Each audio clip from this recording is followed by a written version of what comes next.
মামা কি করতেছেন?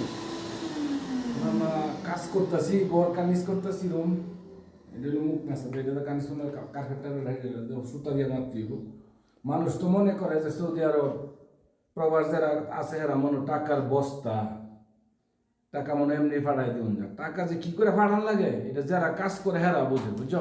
জি মামা। মানুষের এটা বোঝান যেত না। মানুষ তো মনে করে যে 20,000, 30,000, 50,000 টাকা ফাড়ায় দেয় মাসে মাসে। এখন যে প্রবাসী টাকাটা কামাই করে ফাড়া, হ্যাঁ বুঝে যে কতটুকু কষ্ট লাগে যে কাজটা করতে, আর 50,000 টাকা জমায় যে এখানে ডাব করে টাকাটা ফাড়া।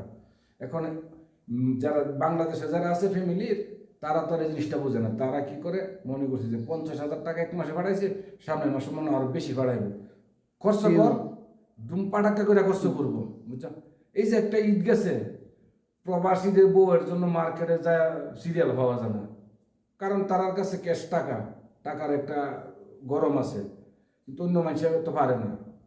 যাক এরপরও যাক ভালো আছে আলহামদুলিল্লাহ, সত্যি চলুক। আমরা কষ্ট করি কার জন্য? কষ্ট তো করি হেরার জন্য, হেরা একটু সঞ্চয় করুক আমাদের জন্য।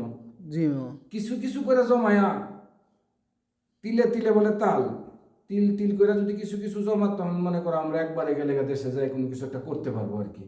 আর যদি না জমা সবই যদি খরচ করে আলা খায়ালা, তো তো আমাদের দেশে গিয়ে আবার এই আগের মতন হইলাম। তো এই প্রবাস জীবনে থাকিয়া 25 বছর 30 বছর থাকিয়া গিয়া যদি আবার দেশে গিয়া এই জমি জামার মাঝে কাজ করুন লাগে, টাকা পয়সা লাগে, দৌড়াদৌড় করুন লাগে, তাহলে এই বিদেশে কোনো দাম আছে?